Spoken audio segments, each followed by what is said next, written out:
ఆ ఇది ఇది నాకు కావాల్సింది. ఇది నేను 3 రోజులకే చూస్తాను ఈ వార్త. రాఘవ కన్స్ట్రక్షన్స్ అని ఎప్పుడు రాస్తారని ఎదురు చూసిన.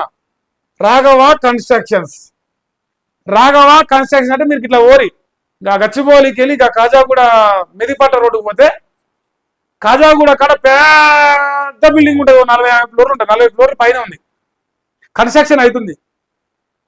ది రాఘవ అని ఉంటుంది. ది రాఘవ అని మంచి బ్రహ్మాండంగా RAGHAV అని బ్రహ్మాండంగా ఉంటది ఒక కంపెనీ.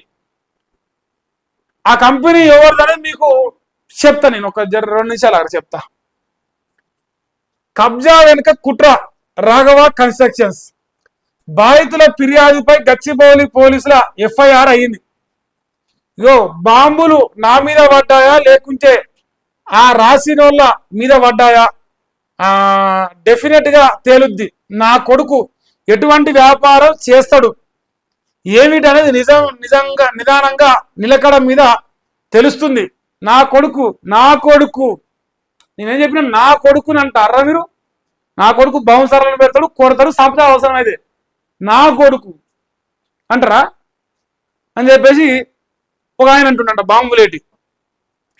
ఇక గ్లోబల్ సమిట్ బ్రహ్మాండంగా జరగబోతున్నది. దానికి కౌంటర్ గా నాకు తోచింది, నాకు కలలోకి వచ్చింది, నా పేపర్ ఫ్రంట్ పేజీలో రాసుకుంటా అని అనుకున్నంత మాత్రం నిజం మారిపోదు. నమస్తే తెలంగాణను ఉద్దేశించి పరోక్షంగా రెవెన్యూ శాఖ మంత్రి పొంగులేటి శ్రీనివాసరెడ్డి వ్యాఖ్యలు.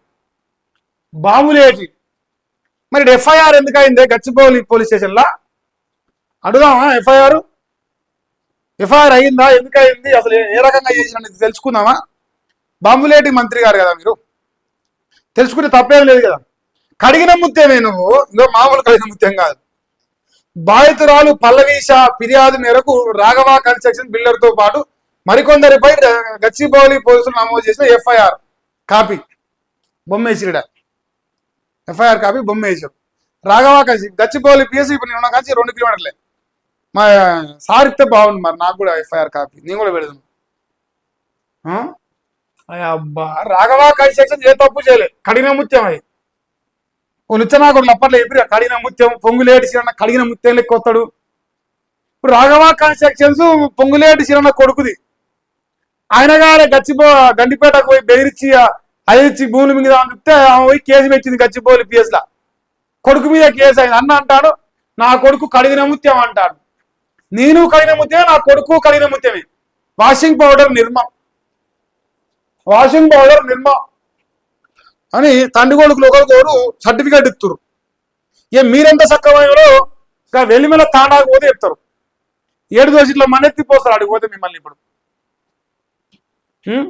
ఇగో రిజిస్ట్రేషన్ నెంబర్ లేని బుల్డోజర్లతో కూల్చివేతలు చేశాట.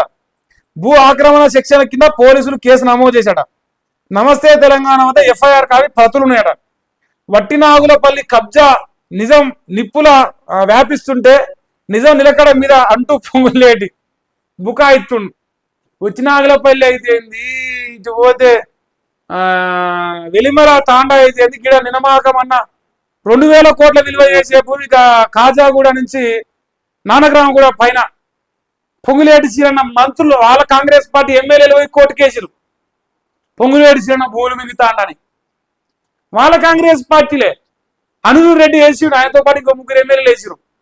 భూమి మింగే భూముల మంత్రి, భూభారతి యాప్ తెచ్చే మొగోడు, భూభారతి యాప్ తెచ్చి భూమిని కాపాడే మొగోడు ఆయన కొడుకు భూమి మిగతా అంటే నా కొడుకు కడిగిన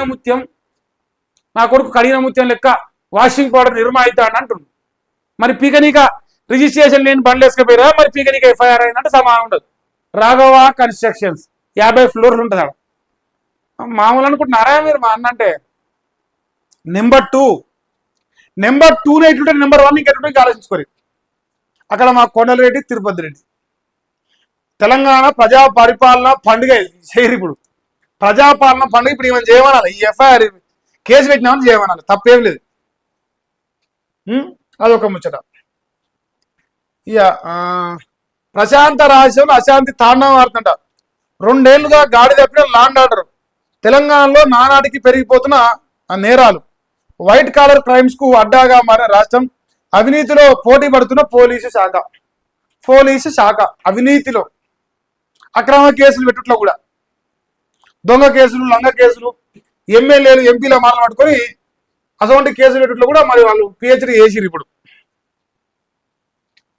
హిల్ట్ పాలసీ లీకేజీపై విజిలెన్స్ విచారణ చేయబోతాడ, ఎవడు బయటికి పెట్టినని. హిల్ట్ పాలసీలో పెద్ద కుట్రకోణం ఉందని జగదీష్ రెడ్డి అన్నాడు. ఈయన బడా వ్యాపారం అయితే హిల్ట్ పాలసీ ఇగో గిరి మనకు కావాల్సింది. కేఎల్ఎస్ఆర్ కంపెనీ రేవంత్ బినామీ అట. దివాలా తీసిన కంపెనీకి బడా కాంట్రాక్ట్లు ఇచ్చిండు. 2 ఏళ్లలో 6,000 కోట్ల ప్రాజెక్టులు ఇచ్చిండు. ఓ కేసులో ఈ కంపెనీ ఓ జడ్జినే బెదిరించిందట. తప్పు ఉంది కాబట్టి రేవంత్ బ్యాచ్ మౌనంగా ఉంది. కంపెనీపై సిబిఐ విచారణకు హైకోర్టు ఆదేశాలు ఇచ్చింది. బీఆర్ఎస్ నేత మన్నె క్రిషాంక్ కీలక వ్యాఖ్యలు చేసిండు. కేఎల్ఎస్ఆర్ అనేది infra company, Infratech private limited. ఆ ఇన్ఫ్రాటెక్ కు 2 సంవత్సరాల్లో 6,000 కోట్ల కాంట్రాక్ట్ ఇచ్చిండు. ఆ దగ్గర రూపాయి గతి 6,000 కోట్ల కాంట్రాక్ట్ ఇచ్చిండు. దానిపైన ఎంక్వైరీ చేయాలి. ఇది విజిలెన్సా సిబిఐ విచారణకు హైకోర్టు ఆదేశాలు ఇచ్చింది. ఈ రేవంత్ అన్న 0009 కారు ఎరికే నల్ల కారు, అత్యంత ప్రేమతో మాత్రం అన్న కారు. ముఖ్యమంత్రి అయినా కూడా ఆ కారు మార్చలే, అదే కారులో తిరుగుతాడు. చలాన్లు కట్టడు మన కారుకి, అది వేరే విషయం అనుకోరి. చలాన జోలి ఎత్తుడు వేరే అవుతుంది. చలాన్లు కట్టడు అన్న ముఖ్యమంత్రి కాబట్టి. ఇప్పుడు రేవంత్ అన్న ఇక్కడ ఏం జరుగుతుందంటే, అన్న కేఎల్ఎస్ఆర్ అనే కంపెనీకి ల్యాండ్ క్రూజర్ కారు ఇప్పించినందుకు 2 కోట్ల కారుకు ఆ 2 ఏళ్లలో 6,000 కోట్ల కాంట్రాక్ట్ ఇచ్చిండు. మరి ఆ కంపెనీ పెద్ద లంగా కంపెనీ అని చెప్పేసి మరి సిబిఐ విచారణకు హైకోర్టు ఆదేశాలు ఇచ్చింది. మన్నె క్రిషాంక్ బయట పెట్టింది. ఏం చెప్తావు ఇప్పుడు? అవినీతి కుంభకోణాలు కేఎల్ఎస్ఆర్ వాడోడు, వాని కంపెనీకి నాకేం సంబంధం? ఇట్లే ఉంటాయి రేవంత్ అన్న స్టేట్మెంట్లు. ఇంకా రేపో మాపో వస్తాయి, మీరు అవి కూడా చూడొచ్చు. అది తొందరలో వస్తాయి అవి కూడా. సో రాష్ట్ర ప్రజలు గమనించుని రేవంత్ రెడ్డి ఏం చెప్తాను. ఇక్కడ రేవంత్ రెడ్డి, అక్కడ పొంగులేటి శ్రీనివాసరెడ్డి, ఇంకా రేపు ఇంకొక ఆయన. వీళ్ళు ప్రజాపాలన చేస్తలేరు. ప్రజల పేరుతో తరతరాలు తెచ్చా కూడా సరిపోని ఆశ సంపాదిస్తారు. అది మన నల్లమల పులి సాధిస్తున్న ఘనత. మరి మీరు డిసైడ్ చేసుకోరు ఏం సంగతి అనేది. ఇగో ఈయన అంటాడు, దివ్యాంగుల అభ్యున్నతి కోసం కృషి చేసిందంట. దివ్యాంగులకు 6,000 పింఛన్ ఇంకెప్పుడు ఇస్తారంటున్నాడు. 2 ఏళ్ళు అవుతున్నా పెరగని పెన్షన్లు. దివ్యాంగుల హక్కుల కోసం బీఆర్ఎస్ నిలదీస్తుందట. BRS working president KT Ramarao. ఆయన బాధ ఆయన పడతాడు. పింఛన్ ఇస్తలేరు, ఎందుకంటే రేపు ముసళ్ళ ఓట్లే పింఛను బ్రహ్మాండంగా వస్తేనే మరి ఓట్లు పడతాయి కాబట్టి. ఇగో ఈయన భూదార అంటుండు. షర్టు బాగుంది మా అన్నది. ₹1,00,000 మరి 10 లక్షలు. పంచాయతీ ఎన్నికలు అరాచకం, సీఎం నియోజకవర్గంలో అక్రమ రాజకీయం అట. అధికారులతో కుమ్మక్కైన కాంగ్రెస్ నేతలట. అనుమతి లేకుండా బీఆర్ఎస్ అభ్యర్థి నామినేషన్ ఉపసంహరణ. నకిరేకల్లో కాంగ్రెస్ నేతలు బెదిరింపులు, వేధింపులు భరించలేక వార్డు సభ్యురాలు ఆత్మహత్య. సూర్యాపేటలో బీఆర్ఎస్ అభ్యర్థి నామినేషన్ తిరస్కరణ. ప్రశ్నిస్తున్నందుకు పోలీసులు అక్రమ అరెస్టు. చర్యలు తీసుకోవడంలో పోలీసు యంత్రాంగం విఫలమైంది. పంచాయతీ తాళాలు పలగొట్టారు, నామినేషన్ పత్రాలు చోరీ చేశారు. ఇది రాష్ట్రంలో జరుగుతున్నది.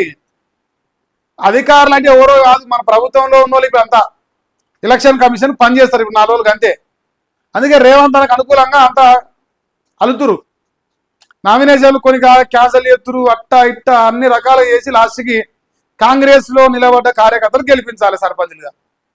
తర్వాత 60% బీసీలకు అవకాశాలు ఇచ్చిన కాంగ్రెస్ పార్టీ అని చెప్తారు.